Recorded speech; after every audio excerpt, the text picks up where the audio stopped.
So bago tayo magpasimula, tayo muna ay manalangin sa ating Diyos na buhay. Amang Diyos sa langit, ikaw po ang Diyos sa dakila, Diyos na makapangyarihan sa lahat. Kami dumudulog sa inyo sa umagang ito upang hilingin na pagpalain mo po ang iyong mga salita, Panginoon. Hinihin namin na buksan mo yung bawat pandinig, bawat isipan, bawat puso ng bawat tagapanood, tagapakinig natin ng iyong mga salita.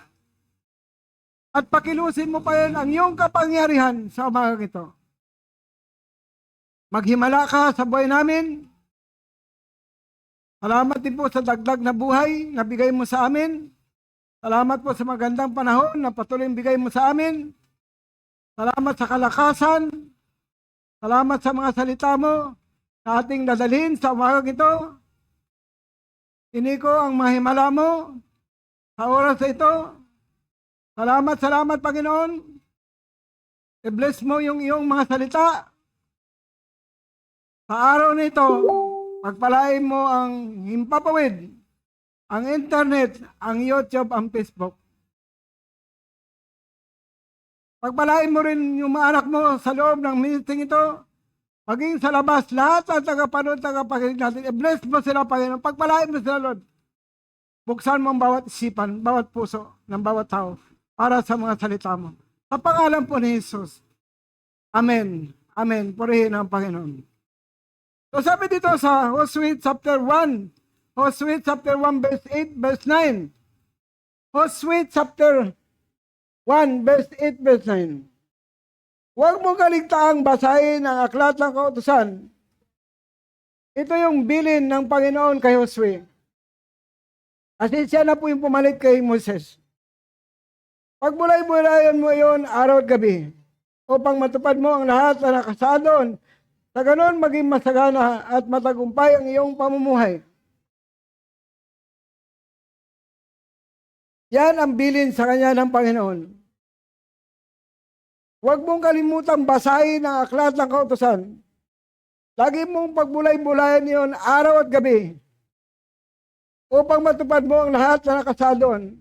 Kasi doon sa kautusan, mayroong mga kautusan doon na nakasaad. Sa ganon, maging masagana ka at matagumpay ang iyong pamumuhay. So yung kasaganaan at pagtagumpay ay nakadepende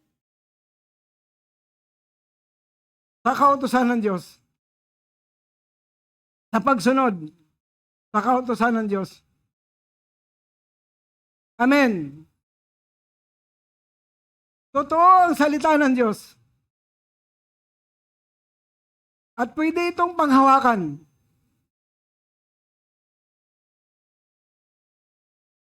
Sa ganon, maging masagana at matagumpay ang iyong pamumuhay. Kung susundin mo ang mga bilin ko sa iyo, ang kautusan, maging masagana at matagumpay ang iyong pamumuhay. At isa pa sa sinabi naman sa 9, sa verse 9, tandaan mo ang bilin ko. Magpakatatag ka at lakasan mo yung loob.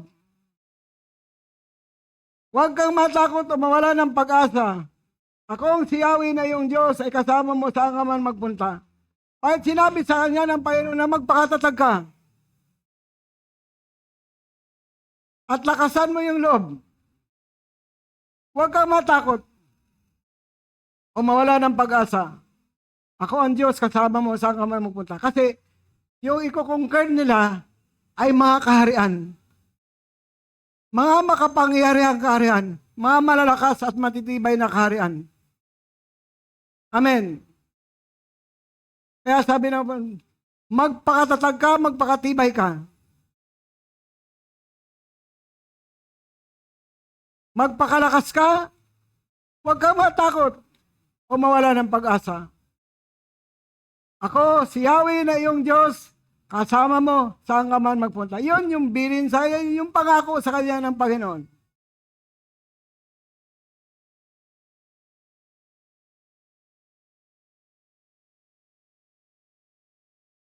At habang sinasakop ni Josue ang buong Kanaan, patuloy siyang sumusunod sa mga kautusan ng Diyos. Kasi yun yung susi ng kanyang tagumpay. Yung pagsunod sa mga utos ng Diyos.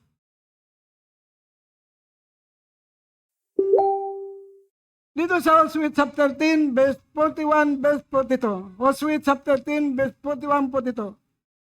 Tinakop ni Joshua ang lahat ng lupain buhat sa Kadesh Barnea hanggang sa Gaza. Itong Gaza, lugar ito ng mga Palestino. Na hanggang ngayon labanan sila. Pati ang nasakupan ng Gusin hanggang sa Gibaon sa dakong Hilaga. Tinakop niya ang lahat ng lupain at ang mga kahariang ito sa loob lamang ng isang tuloy-tuloy na pananalakay, sapagkat si Yahweh, ang Diyos ng Israel, kasama ng mga Israelita sa pagkipaglaban. Amen. Tinakop mga kaharian po yung sinakop niya, hindi lang ito mga bayan, kundi mga kaharian, mga bansa.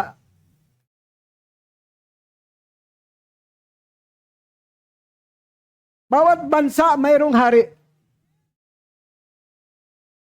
Hindi ito bayan, kundi mga bansa na mayroong hari. Sa loob lamang ng isang tuloy-tuloy na pananalakay, sapagkat si Yahweh, ang Diyos ng Israel, ay kasama ng mga Israelita sa kanilang pakipaglaban. Amen. Bakit yan nasakop yun? Kasi kasama nila ang Diyos. Kasama nila ang Diyos na makapangyarihan sa lahat na nangako sa kanila. Kasi itong lupain ng Kanaan, pangako ito ng Diyos kay Abraham. At yung pangako na yon ay tinupad ng Diyos sa lahi ni Abraham sa panahon ni Moises. At sa panahon ni Josue,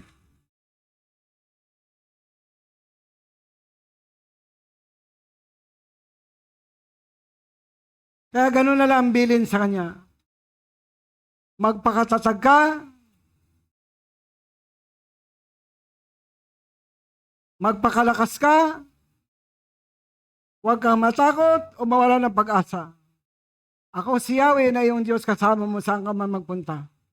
Yun ang garantiyang bilin sa kanya ng Panginoon.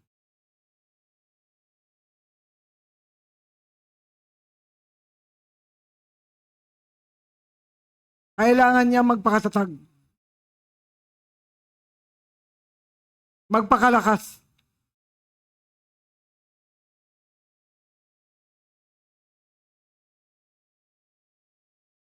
Huwag matakot o mawala ng pag-asa.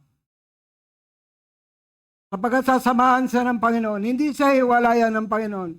Hanggat sumusunod siya sa utos ng Diyos, hindi siya hiwalayan ng Panginoon.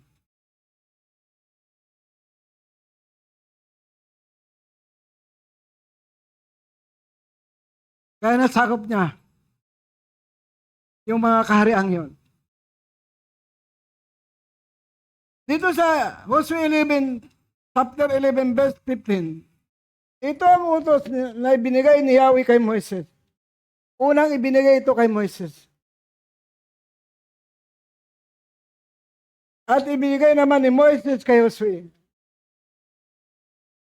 Tinupad ni Joshua ang lahat ng inuutos ni Yahweh kay Moises. Tinupad lahat ng inuutos. Kaya sa panahon ni Joshua, naging matagumpay siya. Naranasan niya ang kasaganaan at pagtatagumpay dahil sumusunod siya sa mga utos ng Diyos. Amen? Kaya napakahalaga ng pagsunod.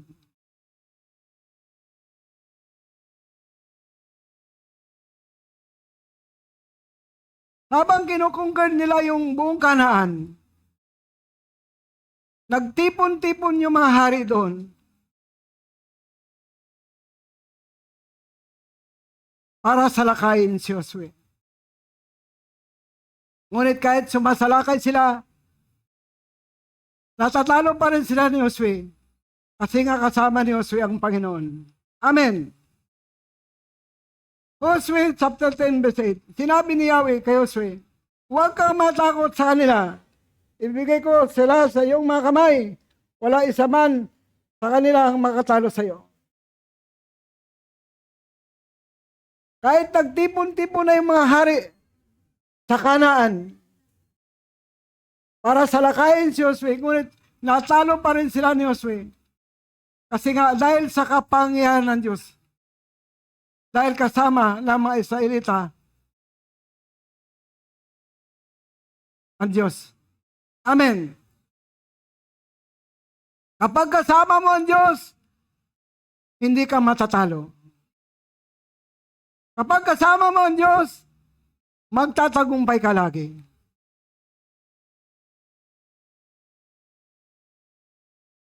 Tayo, sumusunod ba tayo sa mga utos ng Diyos? Siguraduhin nyo na kayo sumusunod.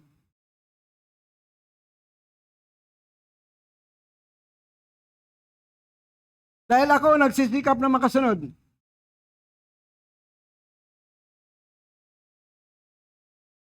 Pinagsisikapan yan.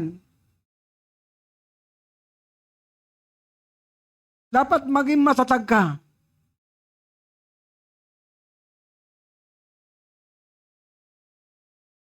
Dapat wala kang takot sa tao. Ngunit sa Diyos dapat may takot ka.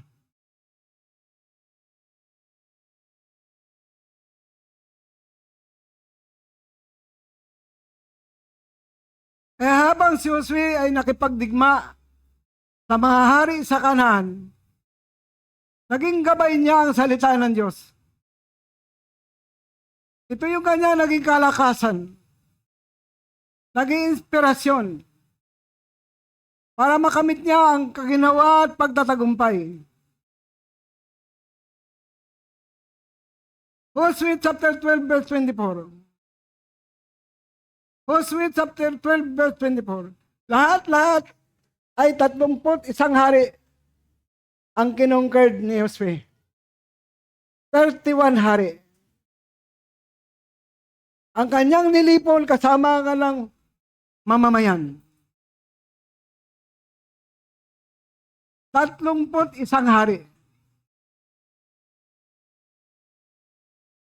Ang kanyang tinalo sa isang sunod-sunod na pananalakay.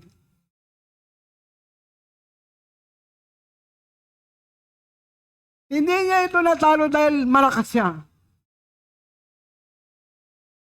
Natalo niya ang 31 hari dahil sa kapangyarihan ng Diyos. Natalo niya ang maliban sa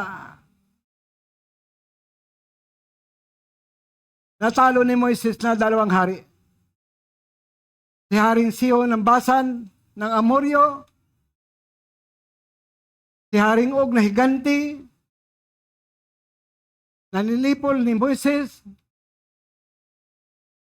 at yung kanyang buong nasasakupan.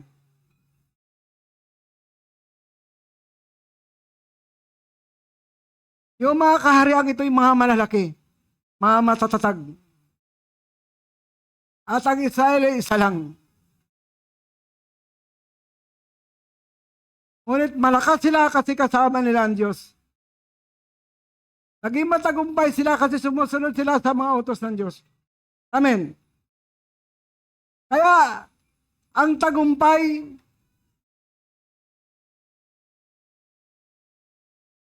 ang susi ng tagumpay ay ang pagsunod. Amen. Inibigay ng Panginoon ang susi ng tagumpay, ito yung pagsunod sa mga utos ng Diyos.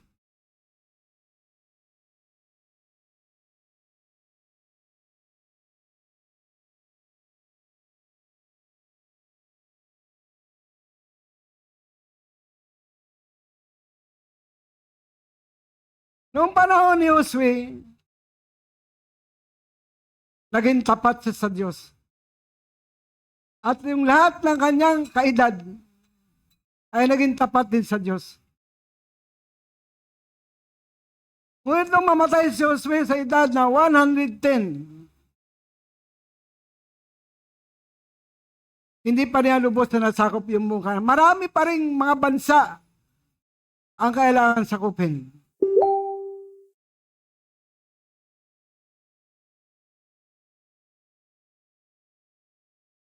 At yung salit-saling lahi nila, yung mga apo, yung mga anak ng apo, ang nagpatuloy sa pagkungkerd ng Kanaan.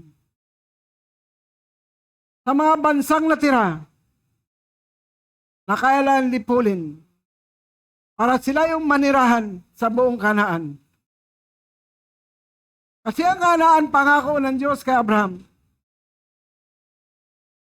Si Abraham ay naging tapat sa Diyos, naging masunurin sa Diyos. Kaya naging matuwid si Abraham sa paningin ng Diyos dahil sa kanyang panampalataya. Amen.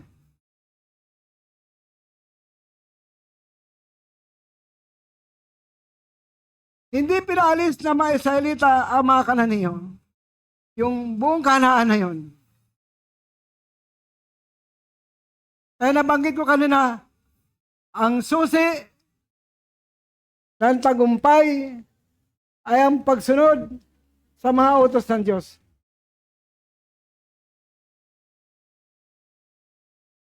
Yung kanilang salit-salit lahi, yung henerasyon nila.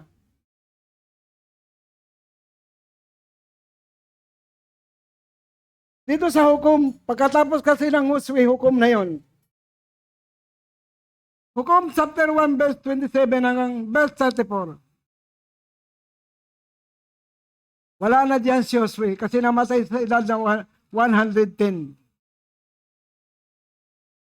Hindi pinaalis ng lipi ni Manasseh ang mga naninirahan sa mga lungsod ng Bitsin, Paanak, Dor, Abilam, at Migado. At sa mga layong kasakop na mga ito, kaya napanatili roon ang mga Kananiyo. Sa tuwid subalit nang maging mas makapangyarihan ang mga Israelita, hindi nila lubusang napalis sa mga Kananiyo, ngunit sa pilitan nilang pinagtrabaho ang mga ito bilang alipin. Pero ang bilin talaga sa kanila, lipulin. Yan ang mahigpit na utos sa kanila. At pinagbawalan sila makipagsalamuha sa mga taga-Kanaan.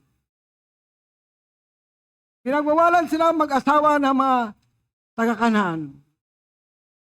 Kasi nga yung impluensya ng rebellion, yung impluensya ng pagsamba sa Diyos-Diyosan, ayaw ng Diyos na ma-impluensya sila. Kasi ang taga-Kanaan, mahabang panahong pinagpasensyahan ng Diyos. May mga mensaherong pinadala ang Diyos, ngunit ayaw nilang pakinggan. Tulad nga ng panahon ni Noah, panahon ng Sodom at Gomorrah, panahon ng Ninive, panahon ng California, Los Angeles, may mga mensahero na pinadala. Ngunit ang mga tao naging patuloy sa paging palalo.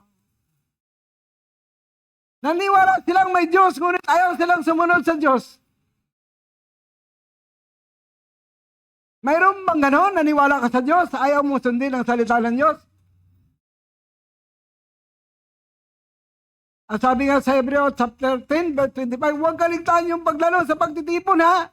Nais ng Diyos makipagtipon sa atin, nais ng Diyos na makipagtipon din sa Kanya. Ngayon, anong ginagawa ng tao? Mas kakaunti lang ang nakipagtipon sa Kanya.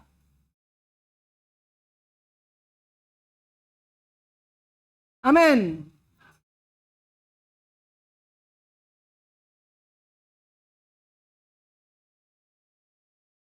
Kaunti lang ang sumusunod.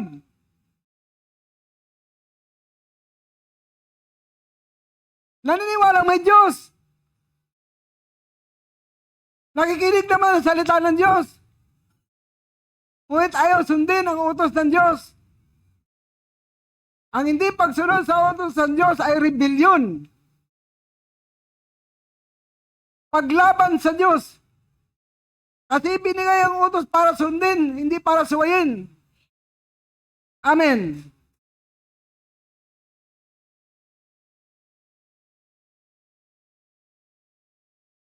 Itong problema ng lipi ni Manasseh, hindi sumunod sa bilin ng Diyos. Sa 29, hindi rin pinalis ng lipi ni Ephraim ang mga Kananiyo sa lungsod ng Gezer. Sila'y sama-samang naninirahan doon. Ang bilin ni Pulin.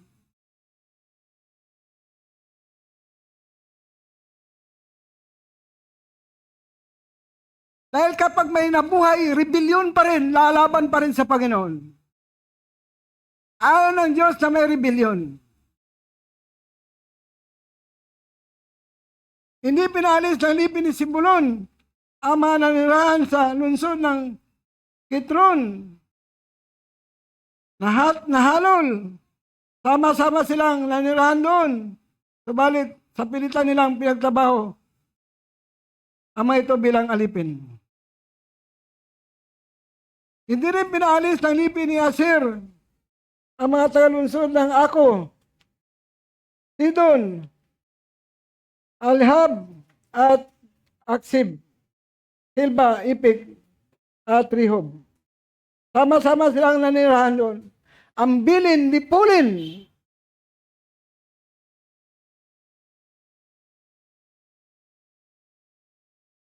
Para sila ang manirahan doon.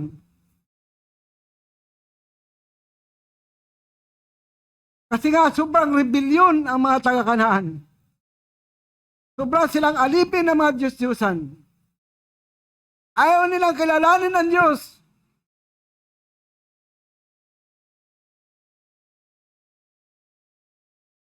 Imagine mo, 40 years sila naging alipin sa Ehipto, yung Israel, yung lahi ni Jacob.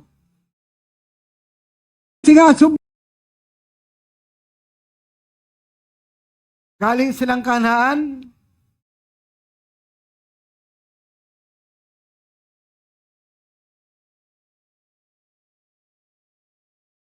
papuntang Ehipto. Maliban ba doon sa 40 years na yun, mayroon pang mga tao na binilang.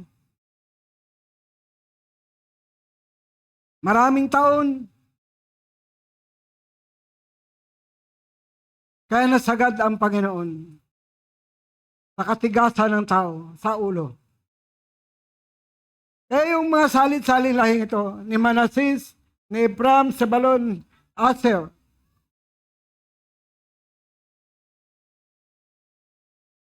hindi rin pinalis ng lipi ni Neptali ang mga taga Beth-Shemesh at Beth-Hanat.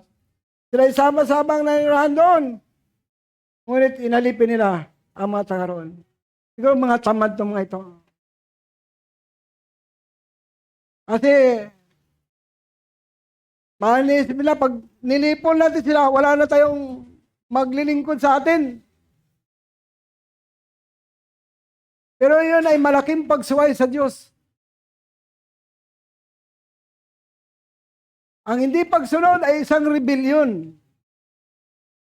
Lalo't alam mo yung aral ng Panginoon, lalo't alam mo yung utos ng Diyos. Kasi ang Israel, alam nila yung bilin ng Panginoon, alam nila yung utos ng Diyos. Huwag silang mag-asawa ng mga taga-Kanaan.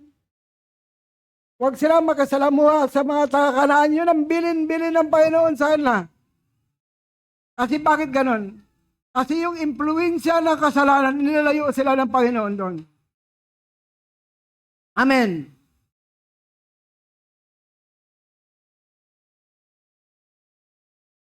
Yung impluensya ng kasalanan, kaya ganon kamahal ng Diyos ang kanyang bayan. Ayaw niya itong malayo. Sa naalala niyo si Solomon? Unang Hari, chapter 11. Pinagbawalan siya mag-asawa ng mga banyaga. Ang asawa ni Solomon 1,000. 700 sa hari. 300 sa alipin. 1,000 asawa ni Solomon. At yung mga maliban sa anak ng paraon, yung mga babae na yon, mga mananamba sa Diyos-Diyusan, mga kasuklam-suklam na Diyos-Diyusan. Ang sabi doon, nahulog na yung loob ni Solomon sa mga babaeng yun. Kaya yung mga babae ito yung nagdala sa pagkapahaba kay Solomon. Si Solomon ang pinakamatalinong tao sa buong mundo. Wala na higit sa talino ni Solomon. Ngunit nadaya pa rin. Dahil sa pagkahulog na kanyang loob doon sa mga asawa niya. Amen. Nung matanda na si Solomon, kung kailan pa naman siya tumanda sa kasya madaya. Dapat habang tumatanda, tumatatag. Di ba? Nagmamature sa panampalataya. Ang sabi namin kung kailan siya tumanda sa kasinadaya, nalinlang siya ng kanyang mga asawa. Napasamba sa mga Diyos-Diyusan, naghandog sa mga Diyos-Diyusan, kaya 2 bis na pakita sa kanyang pinagsabihan, tigilan mo na yan, Solomon, sabi ng Panginoon. O hindi na nakinig si Solomon sa Diyos. Ang pinakinggan niya, yung kanyang mga asawa. Yung pinakinggan niya, yung tao na, hindi na ang Diyos. 2 bis na pakita sa kanyang Panginoon. At pinagbawalang, huwag maghandog sa mga Diyos-Diyosan. Sa gawa ng kamay ng tao. Kung hindi niya pinakinggan ng kaya itinakwil siya ng Diyos. Amen. Yan ang dahilan kung bakit siya itinakwil ng Diyos.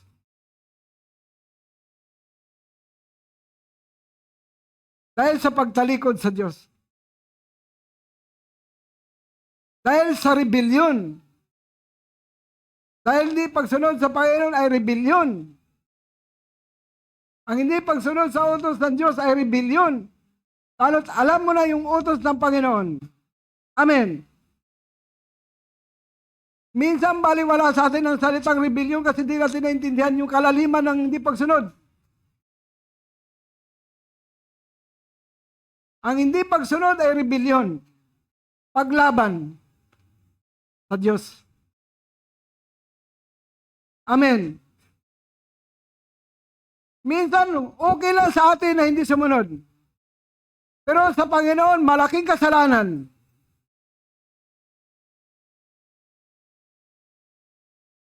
Kaya ang hindi pagsunod sa Panginoon, sa utos ng Diyos, ito yung palatandaan ng pagkabigo. Palatandaan ng pagkatalo. Palatandaan ng pagkapahamak ng kaluluwa ng tao. Ang lipi naman nila na napaurong ng mga Amoryo, papuntang Kaburulan, papuntang Bulubundukin.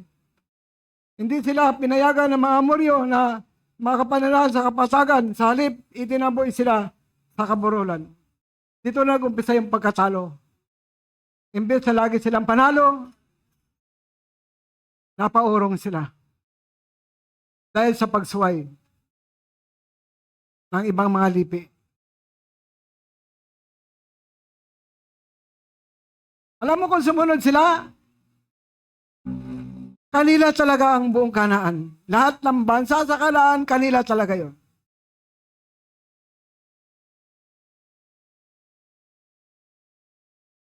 Kaya pumunta ang anghel sa bukid upang kausapin sila. Ang anghel ng Diyos ay pumunta sa bukid para sumbatan sila. Mula sa Gilgal, nagpunta sa bukid ang anghel ni Yahweh. Dito sa Hukom chapter 2, verse 1 hanggang verse 5. Mula sa Gilgal, nagpunta sa bukid ang anghel ni Yahweh at sinabi niya sa mga Israelita, inilabas ko kayo sa Ehipto, dinala sa lupain na ipinahako ko sa inyong mga ninuno. Sinabi ko noon na hindi ako sisira sa aking kasunduan. Kasi may kasunduan ng Diyos sa kanila. Na kapag sumunod sila, giginhawa sila at magtatagumpay. Amen. Amen po ba? Maging masagana sila at maging matagumpay kung susunod sila.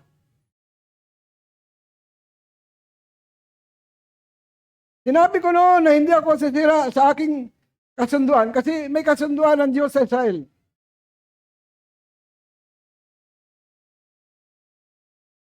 Sinabi ko rin noon na huwag kayong gagawa ng kasunduan sa mga taga-roon, ibig sabihin sa mga Kanaan. Sa halip, gibain ninyo ang kanilang mga altar. Yan ang bilin ng Panginoon. Well, ano ang inyong ginawa? Sabi ng anghel. Hindi ninyo ako sinunod. Ay, yung hindi pagsunod, tanda ng kabiguan. Tanda ng pagkatalo. Tanda ng pagkapahamak ng kaluluwa ng tao. Kaya ngayon, hindi ko na sila paalisin sa lupaing papuntahan ninyo. Maging tinik sila sa inyong mga landas. Ang mga Diyos-Diyosan nila ay maging pabigat na pagsubok sa inyo. Maging tinik sila sa inyong mga landas. Ganong sagabal ang tinik. Bawat hakbang mo may tinik. Maging tinik sila sa inyong mga landas.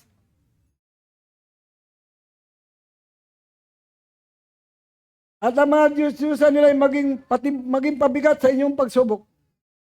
Maging kabigatan sa kanila. Matapos sabihin ito ng anghel ni Yahweh, nag-iyakan ang mga Israelita. Nagsisi sila. Kaya tinawag nilang booking ang lugar na yon. At naghandog sila roon kay Yahweh. Kahit mag-iyak ka pa, kahit maghandog ka pa, dahil nauna na yung pagsuway, magbubunga na yon. Amen. Kapag sumuway ka, magbubunga na ito ng pagkabigo, pagkatalo at pagkapahamak ng tao. Lalo't sila, may mga alam sila sa kautusan ng Diyos. Ito yung salit-salit lahi ni Josue na hindi sumunod sa Panginoon. Si Josue naman, nung nabubuhay siya at yung kanyang mga kaedad, nabuhay sila ng buong katapatan sa Diyos. Kaya sila ay pinagtagumpay ng Panginoon. Kaya itong henerasyon nila, hindi sumunod. Kaya anong mensahe dito? Yung pagsunod, yan yung susi ng pagtagumpay. Yan yung susi ng kasaganaan.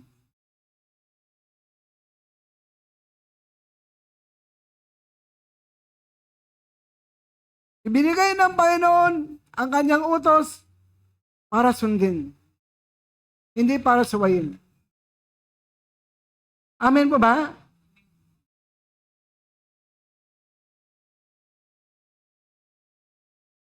Kaya ang pagsuway, ang hindi pagsunod, ang rebellion, tanda ng pagkabigo, pagkatalo, pagkapahamak ng kaluluwa ng tao.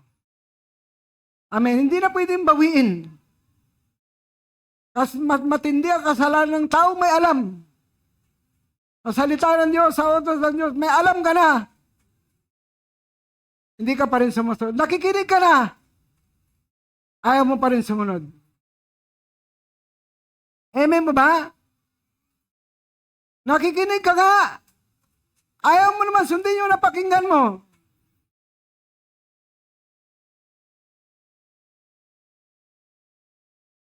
Kaya mabigat ang kasalanan ng may alam. Nakikinig, ayaw sumunod. Kasi alam mo na yung mga aral ng Panginoon. Sabi nga, kapag iniibig natin ng Diyos, hindi man mahirap sundin ang utos ng Diyos eh. Amen. Kapag iniibig mo ang Diyos, hindi mahirap sundin. Kapag wala kang pag-ibig sa Diyos, wala kang paggalang sa Diyos, mahirap sumunod sa utos ng Diyos. Kaya nag-iyakan sila. Nung sumbatan sila ng anghel ng Panginoon, naghandog sila, kaya lang, wala na pong bisa yung iyak nila. Wala na pong bisa yung handog nila. Kasi, mayroon ng malaking sagabal. Ito yung kasalanan, yung pagsuway, yung rebellion. Amen. Amen po ba yung sumpa sa ngalan ng Panginoon? Sabi dito sa Hosea chapter 23, verse 11, verse 13. Kaya palagi ninyong ibigin si Yahweh na inyong Diyos. Mahalin daw si Yahweh na inyong Diyos. Laging ibigin. Yan ang pinakabilin sa kanila. Kapag tinalikuran ninyo siya, at nakipagkaibigan kayo sa mga bansang natira sa lupain ninyo, kasi kanila na talaga dapat yon. Kapag mag-asawa kayo at nakisalamuha sa kanila, sa 13, tandaan ninyo ito. Hindi ko na palalayasin ni Yahweh ang mga bansang ito. Kasi talagang gusto na Diyos palayasin yun sa Kanaan. Salip, sila ay maging parang bitag para sa inyo. Parang patibong para sa inyo. Malupit na latigo sa inyong gulugod. Malupit na latigo sa inyong gulugod. Maging tinik na pantusok sa inyong mga mata. Yan yung sumpa sa kanilang Panginoon. Kapag nag-asawa sila na mga taga-Kanaan, makisalamuha sila sa mga taga-Kanaan, kasi nga mahal sila ng Diyos. Ayaw na ma-influensyahan sila ng pagsamba sa Diyos-Diyosan. Ayaw na ma-influensyahan sila ng rebellion. Amin ba ba?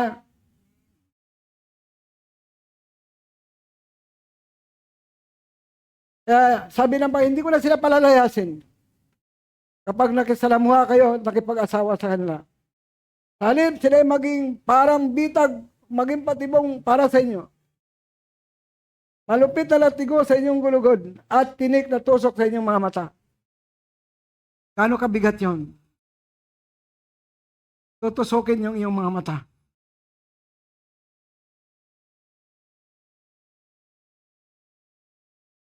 Malupit na latigo sa inyong gulugod. Yan ang bunga ng pagsuway. At nilang yun.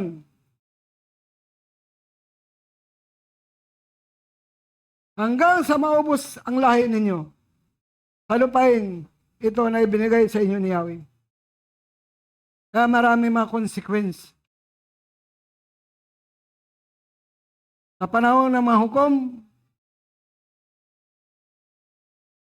susuway sila. Pag nahirapan sila, manalangin sila sa Diyos, mahabag naman ang Diyos sa kanila.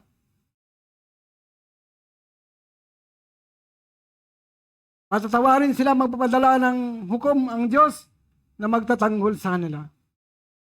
Pagkatapos ng kapayapaan, pabalik na naman sa kasalanan. Paulit-ulit na pagkakasala. Paulit-ulit na pagpapatawad ng Diyos. Paulit-ulit na pagpapatawad. Paulit-ulit na pagkasala. Pag binabasa mo yung mga hukom. Kasi mahal nga sila ng Diyos. Alang kay Abraham na naging tapat sa Diyos. Iniisip lagi ng Diyos yung kanyang pangako kay Abraham. Kaya ang mga Israelita kahit sumusuway, alipinin sila ng mga hari, tatangis sila, maalala nila ang Diyos, magpapadala ng hukom, ng tagapagtanggol sa kanila.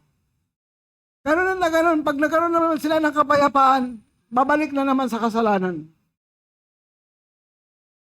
Walang pinag-iba sa backslider na manampalataya. Pabalik sa Panginoon, tatalikod sa Panginoon, pabalik sa Panginoon, tatalikod sa Panginoon. Walang matibay na panampalataya. Hindi mapagkatiwalaan ng Diyos. Lalo't mga matisurin, walang matisurin na papasok sa langit. Kasi ang kalimatan natitisod sa Diyos, natitisod sa salita ng Diyos, sa pangangaral natitisod. Hindi matanggap yung pangangaral. Sabi nga ni Santiago, chapter 2, verse 10, ang sumuway sa isang utos, sinunod mo ibang utos, sinuway mo lahat. Amen? Gaano ka stricto ang Diyos? Sinuway mo yung isa, sinunod mo yung iba, sinuway mo lahat. Ibig sabihin, pinapakita ng pag-i-stricto ng Diyos. Dapat sundin mo lahat.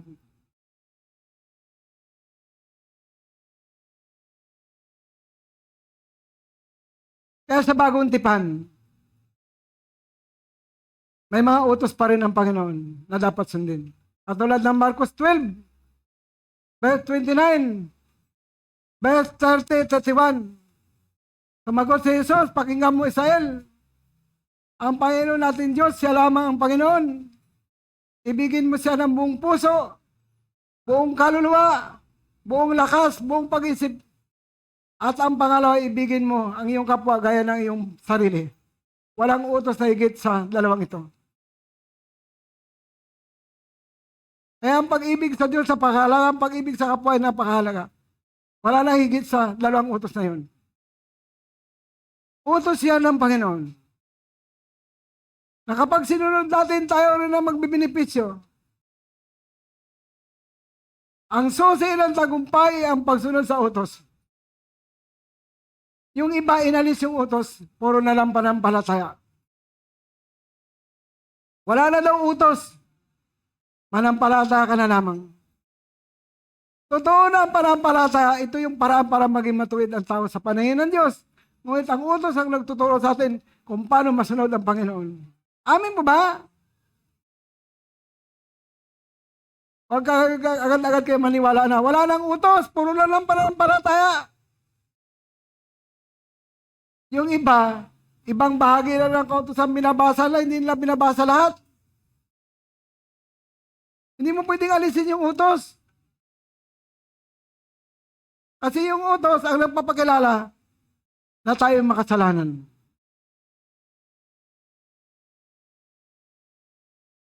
Kung wala yung utos, hindi natin alam yun.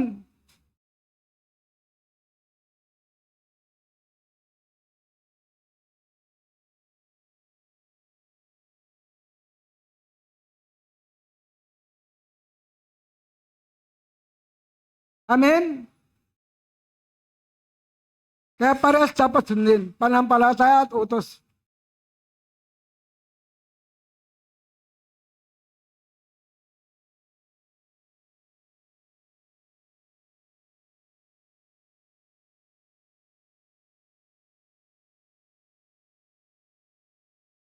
Kaya dito sa Deuteronomio chapter 2, verse 14, verse 15, 38 taon ang nakalipas mula nang umalis tayo sa Kadesh Barnea hanggang sa pagtawid natin sa Sered. Tulad ng isinumpa ni Yahweh, wala natira sa mga mandirigma sa saling lahing yon. Patuloy silang nilabanan ni Yahweh hanggang sa malipol silang lahat.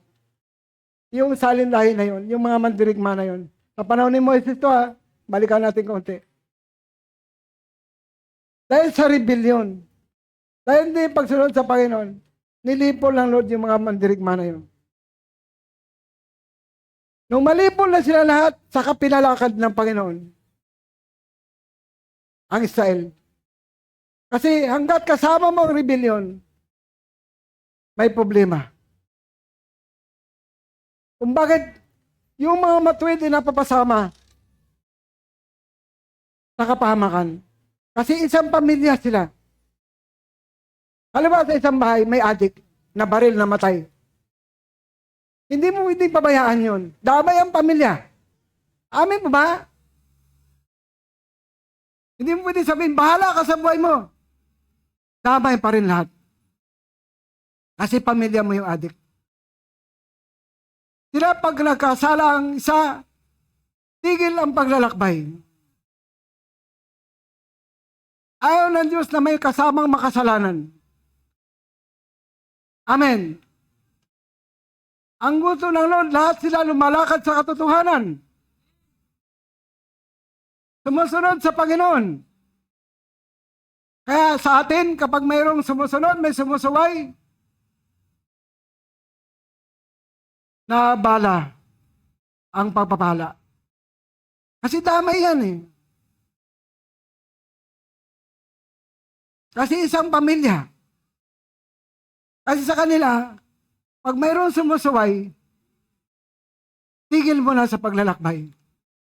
Ang ginawa ng Lord, sa loob ng 38 taon na yon, halos 40 years, silang nagpaikot-ikot sa ilang. Nahirapan silang makita ang daan papuntang promised land. Kasi dahil sa kasalanan, dahil sa rebellion. Amen. Ang rebellion, yung nagtaktakip sa kanilang mga mata para hindi nila makita yung daan papuntang Kanaan. 40 years nagpaikot-ikot sa ilang. Yung iba naging kontento na lang kapadampot-dampot na makain nila sa ilang. Hindi nila natumbok yung promised land. Kasi hindi sila sumunod sa Panginoon Diyos. Sabi nga sa Galatia, chapter 6, verse 2, magtulungan kayo sa pagbuhat ng pasanin. Sa ganong paraan matupad niyo ang utos ng Diyos, utos ni Kristo. Hindi ang kakayanin ng isa, dalawa, tatlo. Kaya lahat makipag-isa sa pagtulungan ng buhat ng pasanin. Alam niyo na yung mga pasanin na yan. Ina-announce lagi yan.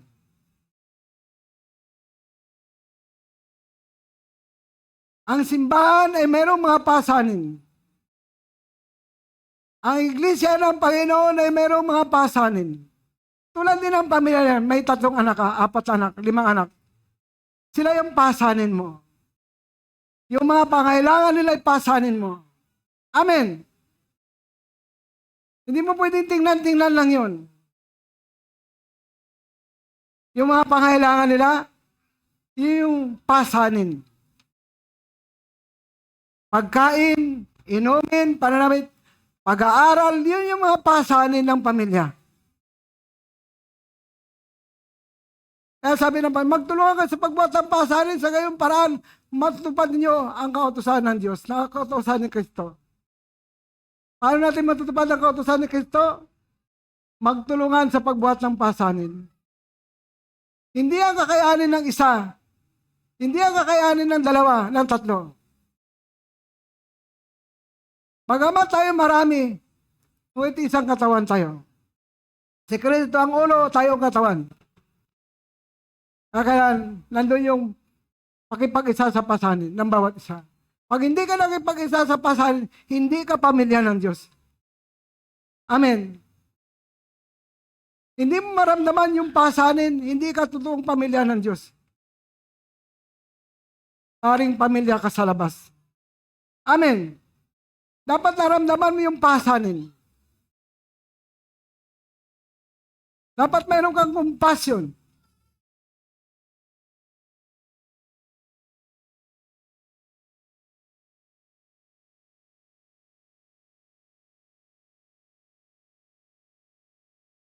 Sabi sa Roma 3,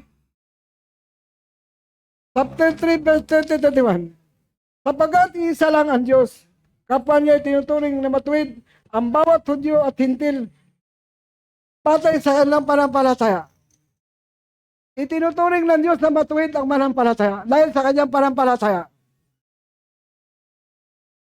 Sa 31, pinawalan sa isa iba namin ng kautusan dahil sa panampalataya. Hindi, dalawang hindi. Salip, pinagtibay pa nga namin ito.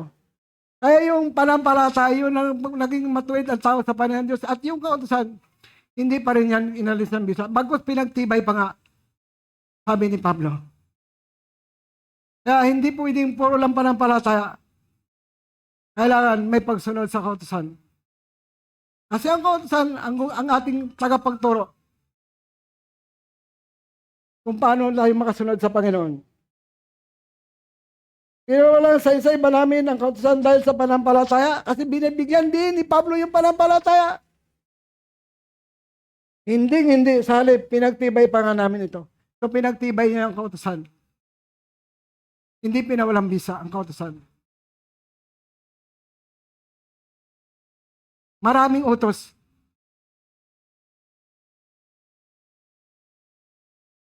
Tulad ng utos na bawal kumain ng mga pagkain walang kaliskis. Yun sa panahon natin ngayon, wala na pong bisa yun. Yung dugo, wala na pong bisa, dugo ng hayop. Yung sinusunog na hayop, wala na pong bisa yun. Kasi pinalitan na ng dugo ni Kristo, pinalitan na ng katawan ni Kristo yun. Amen. Wala na pong bisang dugo ng hayop. Wala na pong bisang sinusunog na handog na hayop. Kasi pinalitan na ito ng katawan ni Kristo, yung sinusunog na handog. At yung dugo, pinalitan na ng dugo ni Kristo. Hindi nakapagliligtas ang dugo ng hayop. Hindi nakapagliligtas ang hayop na sinusunog. Maliban sa handog ni Kristo. Amen pa ba? Amen. Si Kristo ang buong kaganapan ng kautusan.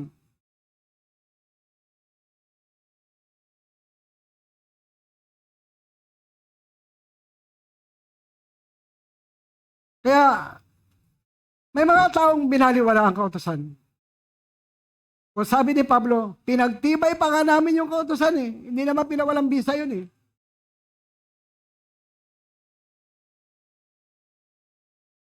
Nabanggit ko na yung Marcos chapter 12, verse 29, verse 30-31, yung pag-ibig sa Diyos, pag-ibig sa kapwa. At yung Galatians chapter 6, verse 2, yung pagtulungan sa pagbatang pasanin. Unang Juan, chapter 3, verse 22, verse 23. Unang Juan, chapter 3, verse 22, verse 23. Tinatanggap natin na anumang hinihingi natin sa Diyos dahil sinusunod natin ang kanyang mga utos. Ano bang utos na yun? Sabi doon, sumampalataya tayo sa kanyang anak na si Jesucristo. Yan ang utos ng Diyos. Sumampalataya tayo kay Jesucristo na anak ng Diyos. At sabi ng payon, magmahalan tayo bilang magkapatid kay Kristo, tulad ng pagmamahal ng Diyos. Utos din yan.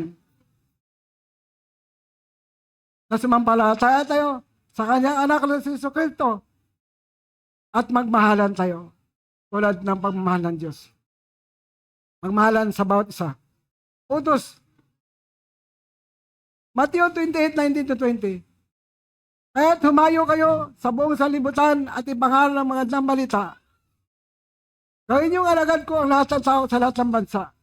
Bautismuhan niyo sila sa ngalan ng Ama, ng Anak, at ng Espiritu Santo, at turuang sumunod sa utos ko. Utos din yun.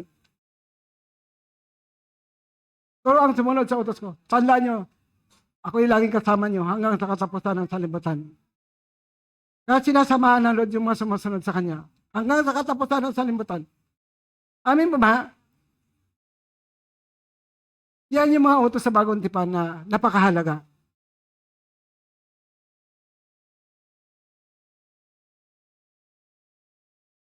Sa Matthew 23:23, yung mga pariseo at tagapagturo sa nag-ikapo sila. Ngunit hindi sila makatarungan. Wala silang habag sa kapwa. Wala silang katapatan sa Diyos, wala rin silang katapatan sa kapwa. Sabi ng Panginoon, tamang gawin niyo ang pag-ikapo. Kung naintindihan mo yon, nag-ikapo sila. Tamang gawin niyo ang pag-ikapo.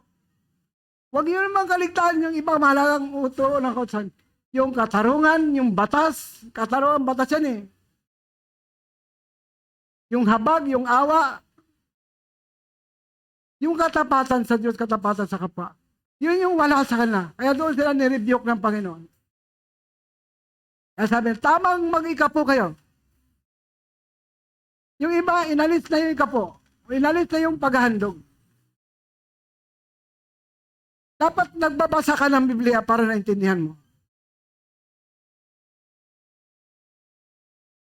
Hindi sila nirebuke ng Panginoon sa pag-ikapo kasi nag-ikapo sila.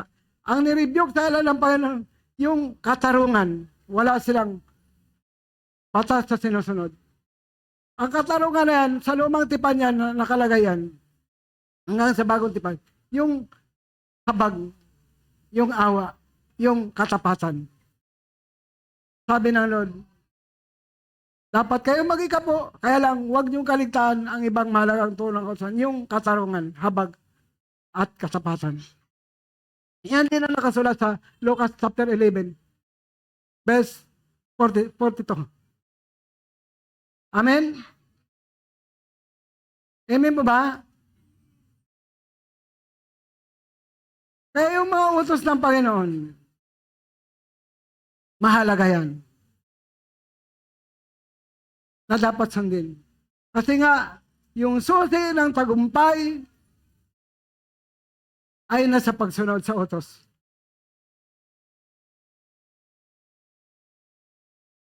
Ang susi ng kasaganaan ay nasa pagsunod sa utos.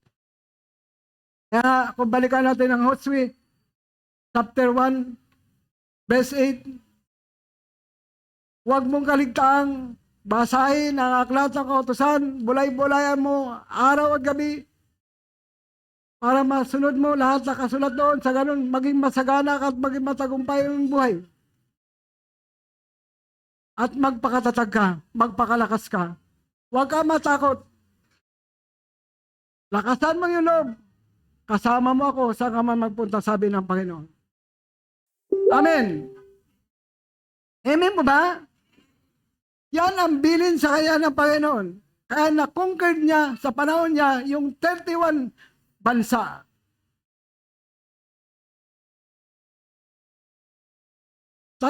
Isang bansa. 31 hari ang kanyang natalo. Yung kanyang nilipol kasama ang kanyang mga mamayan. Dahil itong bansang ito sobrang rebellion.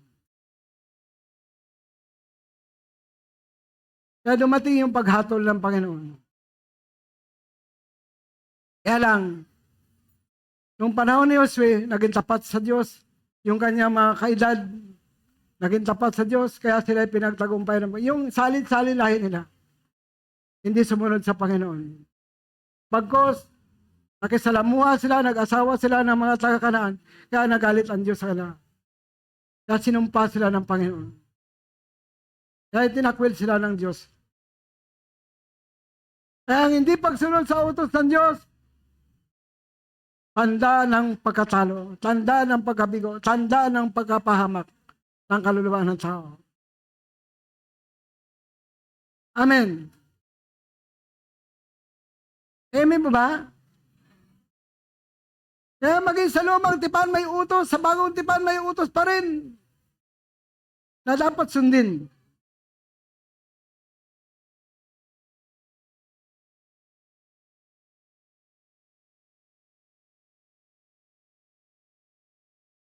Huwag ko muna kapakinigan ng aral na wala na ikapo. Alam mo yung tao na yon,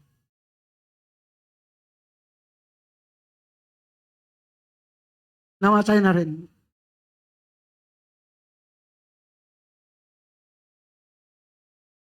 Madali mapaniwala ang tao. Makuha lang niya lahat ng atensyon ng tao.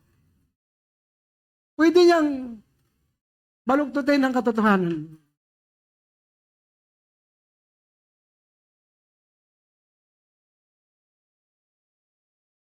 At yung nakukuha niya yung mga karnal,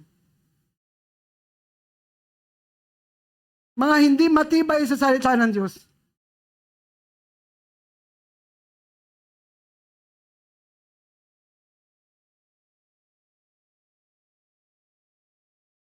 So kung ikaw talaga may karanasan sa isang ministry na born again spirit ka,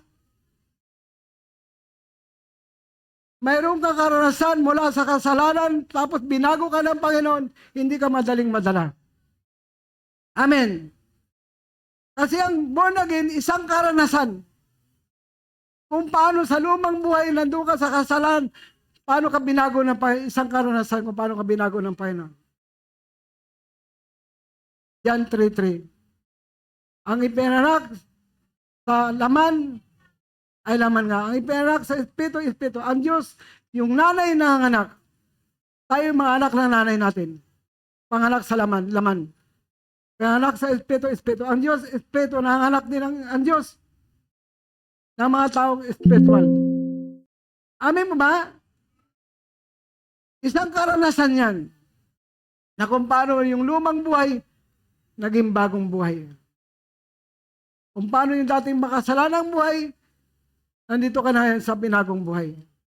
Isang karanasan. Amen. Ang salitang born again. Spiritual na kapanganakan.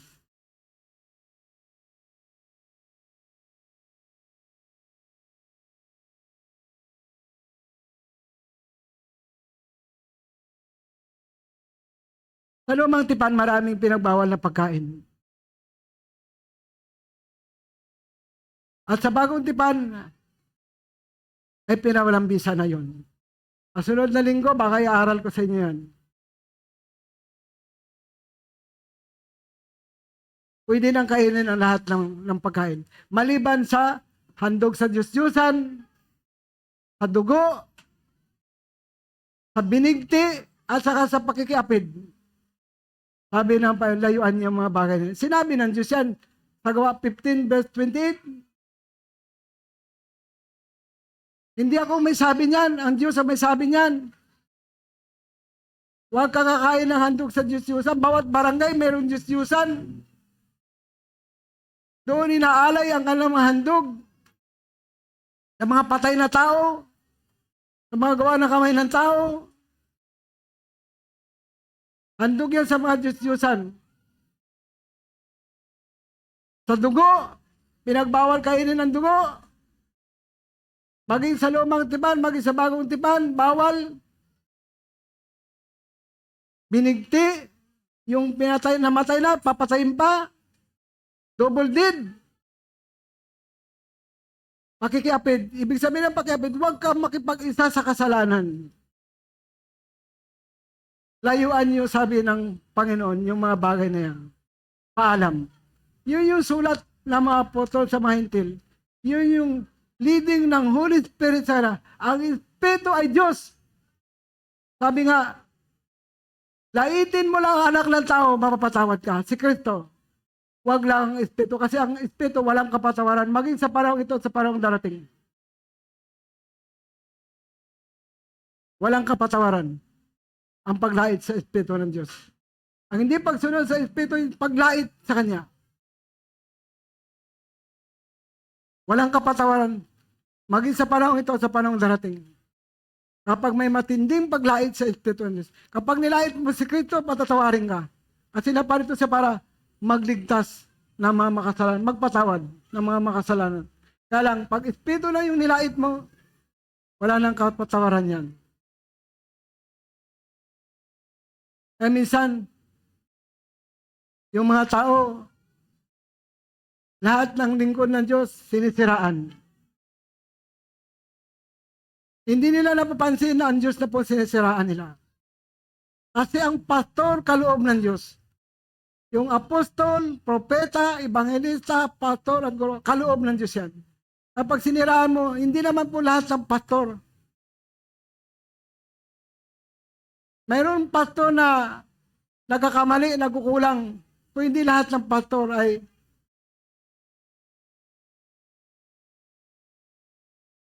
nagkakasala. Amen. Kaya pag nilait mo yung mga pastor, parang nilalait mo ang Diyos. Kasi ang pastor, kaloob ng Diyos yan. Ephesians 4:11.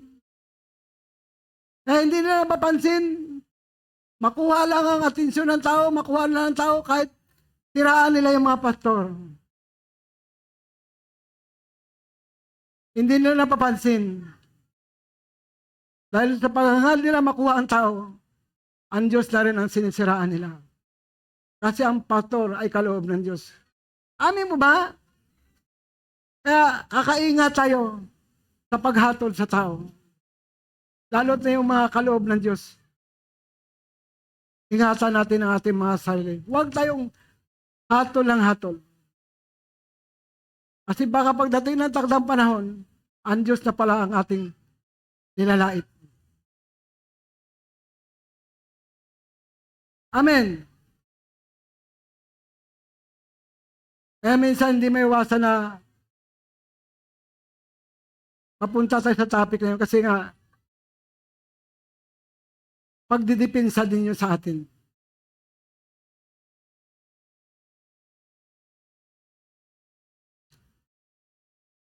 Basta't ikaw, matibay ang pananalig mo, hindi ka madaling maalis sa kinatatayuan mo. Basta't matibay ang pananalig mo sa Panginoon, hindi ka madaling ma-brainwash. Kung talagang sumusunod ka sa utos ng Diyos, hindi ka basta-bastang alisin doon. May mga utos na inalis, may mga utos pa rin na nandiyan pa rin. Tulad ng mga binanggit ko. Ang hindi pagsunod sa utos ng Diyos, tanda ng pagkatalo at pagkabigo at pagkapahamak ng buhay ng tao. Ngunit ang pagsunod ay susi ng masaganang buhay at matagumpay na buhay. Joshua chapter 1 verse 8. Kaya si Joshua at sa kanyang mga kasama ay nagtagumpay. Dahil sinunod nila ng buong puso at katapatan ang salita ng Diyos. Yung sumuway, nabigo, natalo. Kasi pag makasalanan ka, hindi ka pwedeng humarap sa kaaway mo. Kasi makasalanan ka rin, makasalanan din yung kaaway mo. Tapos harap kayo, pares makasalanan. Hindi ka sasamahan ng Diyos kapag sumusuway ka. Amen. Amen po ba? Ayaw ng Diyos sa rebellion. Ayaw ng Diyos sumusuway sa Kanya. Ang gusto ng Lord, sumunod tayo sa Kanya. Ang gusto ng Lord, magpakumbaba tayo sa Kanya. Ang gusto ng Diyos, kilalanin natin siya. Sundin natin siya. Kaya binigay ang utos para sundin.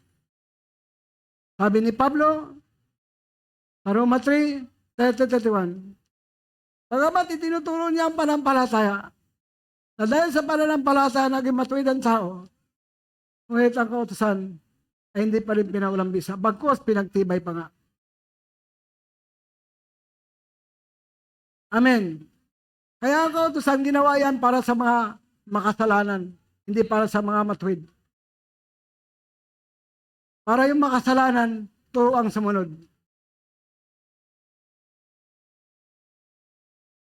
Amin ba ba? Ang kautusan di ang ginawa para sa taong matuwid. Ginawa yan para sa mga suwail. Para pasundin sila sa Panginoon. Yan ang purpose ng kautusan. Amen?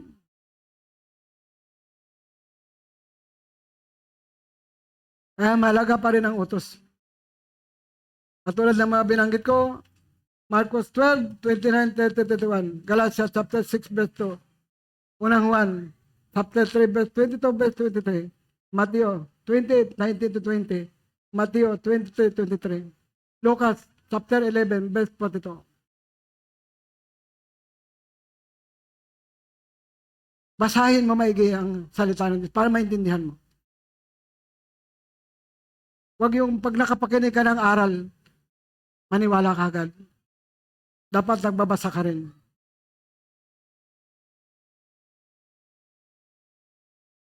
Ng salita ng Diyos.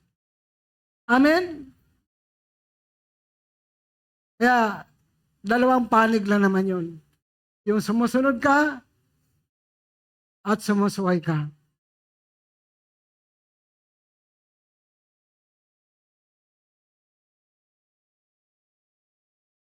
Kaya, pinagbawal ng Panginoon makipagsalamuha, makipag-asawa ang manampalataya sa hindi manampalataya. Maring sabihin at sa lumang tipan lang yun.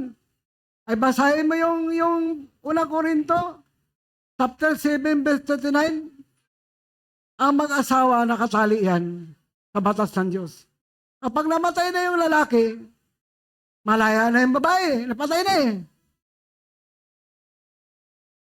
At kapag nag-asawa sila magustuhan niya, dapat manampalataya rin. Dapat manampalataya rin.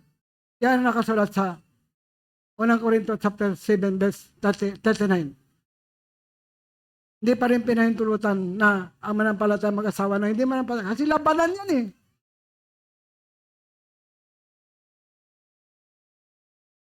Sampol kaming dalawa. Nung ako'y na-born again, ako sumasamba sa Espiritu at katotohanan, siya sa Diyos-Diyosan. Kaya magkahiwalay kami, labanan. Ay naging matibay ako, nadala ko siya. Kasi pag matibay ang sumasamba sa Diyos-Diyosan, nandoon sa kasalanan, madadala ka. Marami na pong nangyari sa ganun. Na yung manampalataya na dala ng hindi manampalataya. Dahil sa pag-ibig lang ha, lalo tulad ni Solomon.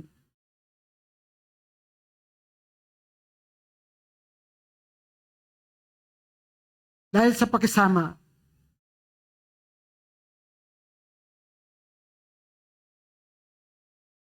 Dahil sa kompromiso.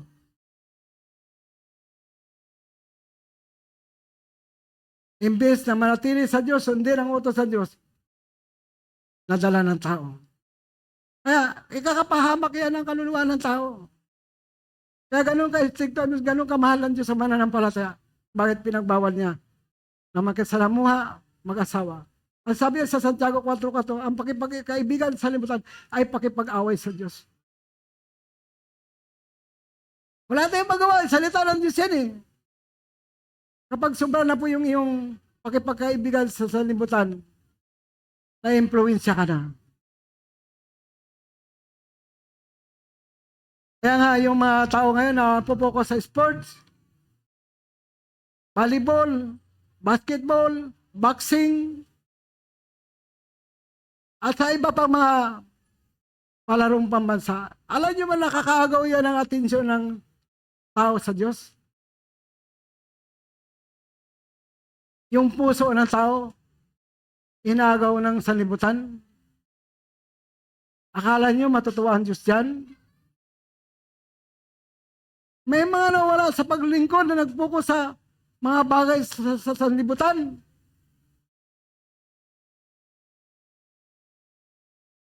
Tinalikuran nila ang Diyos at nagpokus sa mga bagay na hindi makapagdadala sa buhay na walang hanggan. Akala mo matutuwa ang Diyos dyan? Mahal ng Diyos ang kanyang mga anak. Mahal tayo ng Panginoon. Kaya pinaiingat tayo ng ating Panginoon. Yan ang rason kung bakit ayaw ng Lord na ma-influensya ang kanyang bayan ng rebellion, ng pagsuway. Kasi mahal nga ng Diyos yung kanyang bayan eh. Mahal ng Diyos yung kanyang mga anak.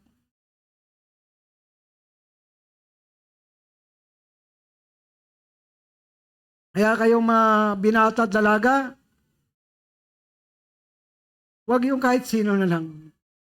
Aralin niyo maigi. Sa una, pagbibigyan ka niyan. Pag kayo na, iiyak ka. Marami na pong nasubok dyan. Amin mo ba? Hindi nakinig. Bandang huli, paiyak-iyak na lang. Kasi lumabas ang lahat ng kademonyuhan ng lalaki. Umpisa, nakatago yan. Bait-baitan yan. Sunod-sunuran yan. Bandang huli, iyak ka. Kasi lalabas ang tunay niyang kulay. Amen. Ganon din sa babae. Kaya sabi na iba, mas maganda daw profesional sa profesional. Kasi paras may pera eh. Alam niyo, hindi na susukat doon. Mas malaga na may manampalatang partner. Pag nanghina ka, may magpapalakas sa'yo. Amin mo ba? Hindi na susukat sa pera ang pagpasok sa langit. Sabi sa Mateo 16:26, Ano mapapala ng tao? Makamtan man yung buong daigdig, mapasakan niya man ang buong daigdig, mapasakan niya man yung buong mundo. Kung ang buhay niya yung mawala, ano may babayad ng tao para may balik sa kanya ang kanyang buhay? Hindi mo kayang bayaran ng Diyos. Kasi ang buhay bigay ng Diyos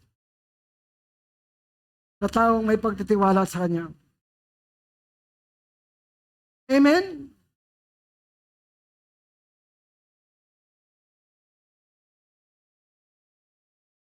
Purihin ang Panginoon. Praise the Lord.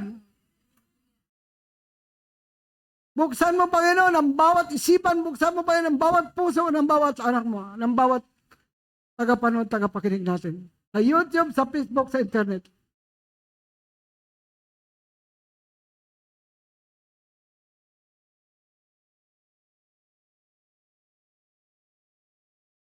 Pili ko ang Espiritu ng Diyos kumilos sa bawat tagapanood, tagapakinig. Tayo po'y aawit sa Panginoon.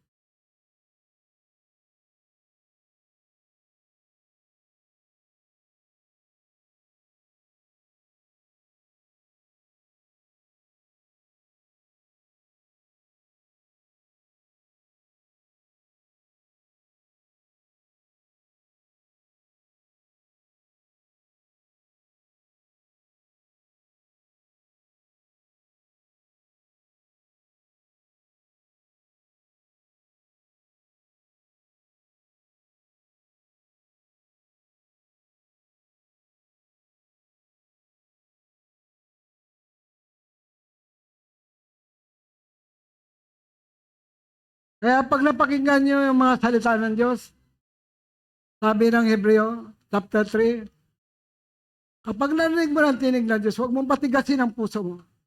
Kasi pag tumigas na ang puso mo, mahirap nang buksan yan. Kapag narinig mo ang tinig ng Diyos, sumunod ka na agad. Huwag mo na yan tumigas ang puso mo. Kasi mahirap nang buksan yan kapag matigas na.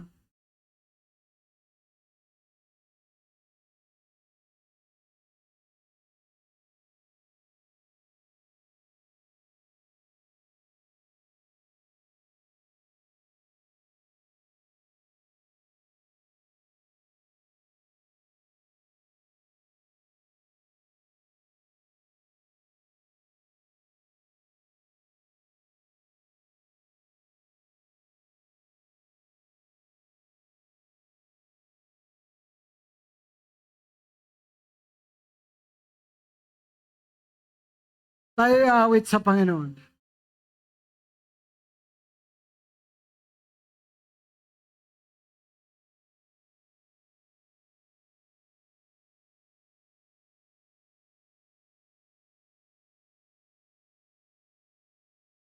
Ang susi ng tagumpay. Ang susi ng kasaganaan. Ng prosperity. Ang susi ng tagumpay ay ang pagsunod sa utos ng Diyos.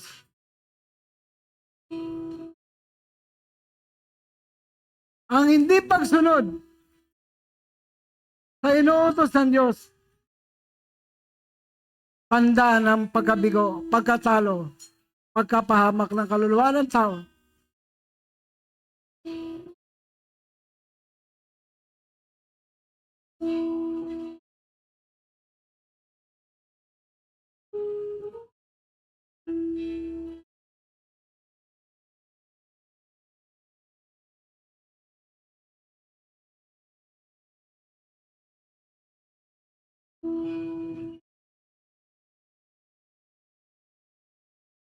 Pagpalain mo, Panginoon, ang umagang ito.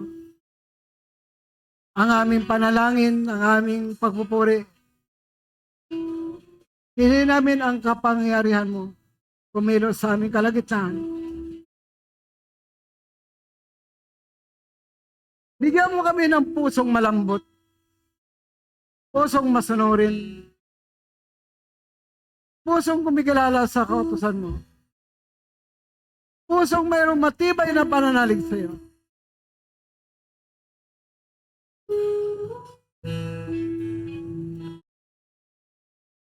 Ang bilin kay Josue, chapter 1 verse 8 hanggang verse 9 ay parang katulad din ng bilin sa atin. Ang mensahe ngayon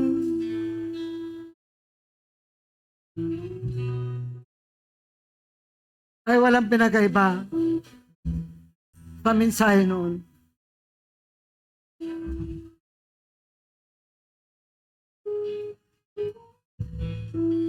Walang pinagkaiba ang buhay ni Josue at yung mga kaedad niya.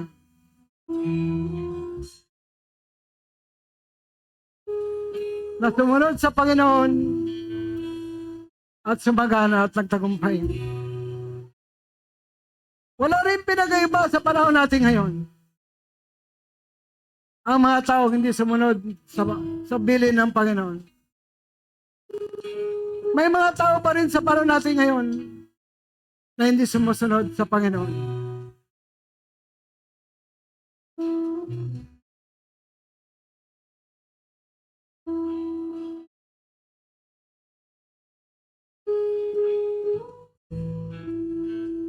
Na ito'y nauwi sa pagkabigo, pagkatalo, pagkapahamak.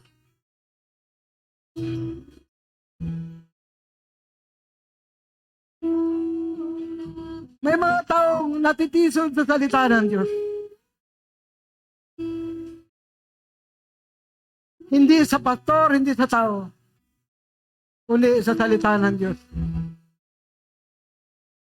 Walang matisurin na papasok sa langit. Dahil kung ang kinatisuran mo yung salita ng Diyos, ikaw ay nakakasala sa Diyos, hindi sa tao.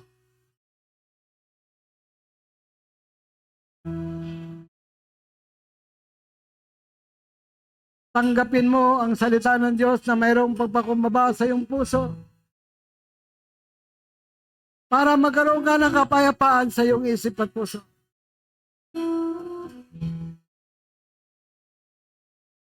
Nasain mo na mapuspos ka ng Espiritu ng Diyos. Mapuspos ka ng kagalakan ng Panginoon. Alisin mo yung agam-agam sa iyong isipan, agam-agam sa iyong puso. Pag-alinlangan sa salita ng Diyos, alisin mo yan sa puso mo. Alisin mo yan sa isip mo. Bagkus, tanggapin mo ang salita ng Diyos na mayroong pagpakumbaba dahil yan ang makapagliligtas sa iyo.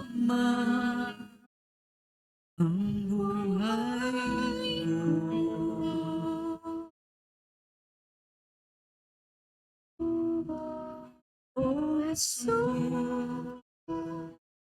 ikaw naman buhay ko. Kailangan natin ng pusong mapagpakumbaba. Ikaw ay tapat. Marunong pumilala sa salita ng Diyos. Marunong sumunod sa mga utos ng Diyos. Kaganapan ko, Jesus. Ikaw Alinsin yung pag-alinlangan sa isip at puso. sa'yo lamang sumasamba ako puri maglilingkod sa'yo. Bagkus, manampalataya sa anak ng Diyos. Sa'yo Dahil yan ay utos ng Diyos. sa habang buhay. Magmahalan tulad ng pagmahal na inuutos ng ating Diyos. Dahil matatanggap mo lamang lahat ang hinihiling mo sa Panginoon kung susundin mo ang kanyang mga utos. 1 John chapter 3 verse 22 verse 23. Matatanggap natin ang lahat ng kahilingan natin sa Panginoon dahil sinusunod natin ang kanyang utos. Ang utos niya, manampalataya tayo sa kanyang anak, kasi Jesu Cristo. magmahalan tulad ng pagmahal. Yan ang tanging na inutos ng ating Diyos para matanggap natin ang mga kahilingan at ang utos niya manampalataya tayo sa kanyang anak, sa anak ng Diyos na si Jesu Cristo. Magmahalan tulad ng pagmahal. Yan ang tanging na inutos ng ating Diyos para matanggap natin ang mga kahilingan at ang utos niya manampalataya tayo sa kanyang anak, sa anak ng Diyos na si Jesu Cristo. Magmahalan tulad ng pagmahal. Yan ang tanging na inutos ng ating Diyos para matanggap natin ang mga kahilingan at ang utos niya manampalataya tayo sa kanyang anak, sa anak ng Diyos na si Jesu Cristo. Magmahalan tulad ng pagmahal. Yan ang tanging na inutos ng ating Diyos para matanggap natin ang mga kahilingan at ang utos niya manampalataya tayo sa kanyang anak, sa anak ng Diyos na si Jesu Cristo. Magmahalan tulad ng pagmahal. Yan ang tanging na inutos ng ating Diyos para matanggap natin ang mga kahilingan at ang utos niya manampalataya tayo sa kanyang anak, sa anak ng Diyos na si Jesu Cristo. Magmahalan tulad ng pagmahal. Yan ang tanging na inutos ng ating Diyos para matanggap natin ang mga kahilingan at ang utos niya manampalataya tayo sa kanyang anak, sa anak ng Diyos na si Jesu Cristo. Magmahalan tulad ng pagmahal. Yan ang tanging na inutos ng ating Diyos para matanggap natin ang mga kahilingan at ang utos niya manampalataya tayo sa kanyang anak, sa anak ng Diyos na si Jesu Cristo. Magmahalan tulad ng pagmamahal. Yan ang tanging na inutos ng ating Diyos para matanggap natin ang mga kahilingan at ang utos niya manampalataya tayo sa kanyang anak, sa anak ng Diyos na si Jesu Cristo. Magmahalan tulad ng pagmamahal. Yan ang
sampalataya ka sa Kanya.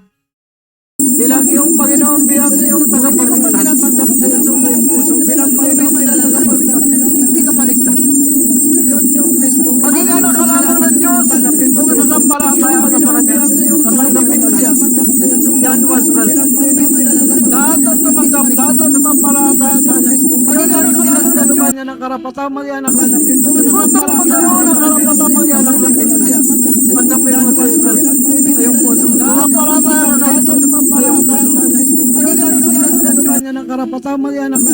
Kung mananakit mo ng karapatang mag-ianak ka, sumunod kayo sa maising panalangin. Ayong puso. Sabihin natin, Panginoon, patawad mo. Kung nagkulang ako, kung nagkasala ako, sumunod kayo sa maising panalangin. Sa aking mata, sa aking isip, sa aking Panginoon, patawad mo. Makalinisin mo ng dugo mo ang ating buong buhay. Kaluluwa.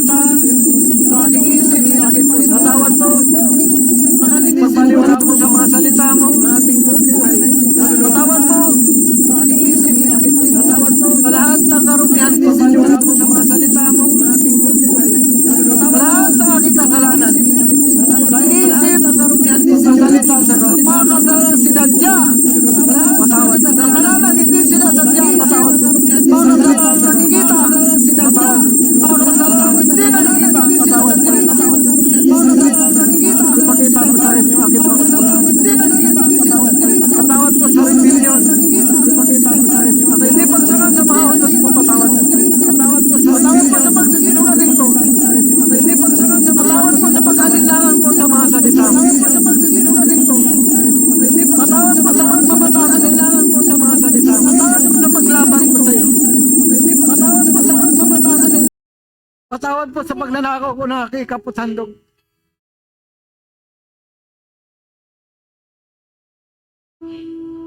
Magpakumbaba ka para magkaroon ka ng kapatawaran.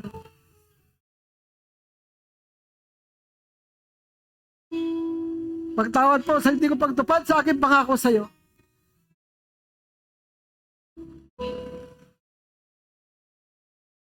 Patawad po sa lahat ng aking nagawang kasalanan.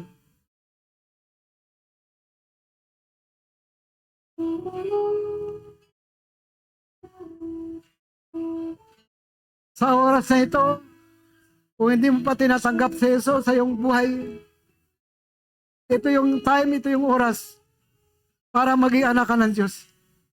Tanggapin mo siya sa iyong puso, asampalataya ka sa iyong puso, na si Jesus ang iyong Panginoon, ang iyong tagapagligtas, at Diyos ng buhay mo.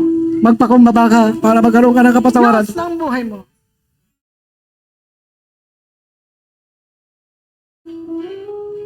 Dahil hindi ka maliligtas ng tao. Diyos lamang ang makapagliligtas sa iyo. Kung tao si Jesus sa iyo, hindi ka maliligtas. Sinusumpa ng Panginoon ang nagtitiwala sa tao. Jeremiah 17, verse 5. Sinusumpa ng Panginoon ang nagtitiwala sa tao. Sa taong may hangganan ng lakas.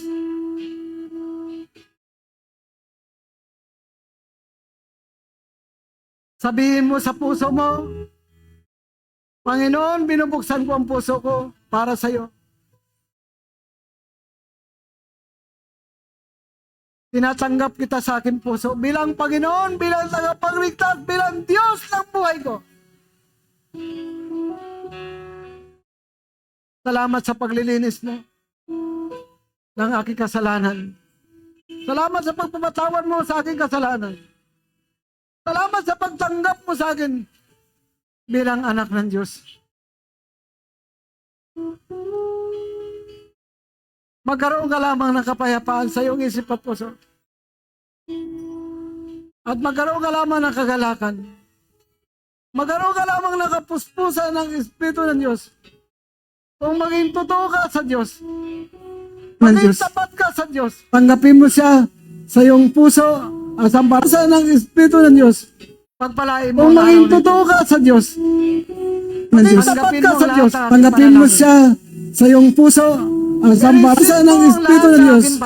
Pagpalain mo. Kung maging totoo ka sa Diyos, ng Diyos, Tanggapin ka mo sa Diyos, lahat. tanggapin mo siya sa iyong puso, ang sambahasan ng Espiritu ng Diyos. Ng Diyos, tanggapin ka sa Diyos, tanggapin mo siya sa iyong puso, ang sambahasan ng Espiritu ng Diyos. Ng Diyos, tanggapin ka sa Diyos, tanggapin mo siya sa iyong puso, ang sambahasan ng Espiritu ng Diyos. Ng Diyos, tanggapin ka sa Diyos, tanggapin mo siya sa iyong puso, ang sambahasan ng Espiritu ng Diyos. Ng Diyos, tanggapin ka sa Diyos, tanggapin mo siya sa iyong puso, ang sambahasan ng Espiritu ng Diyos. Ng Diyos, tanggapin ka sa Diyos, tanggapin mo siya sa iyong puso, ang sambahasan ng Espiritu ng Diyos.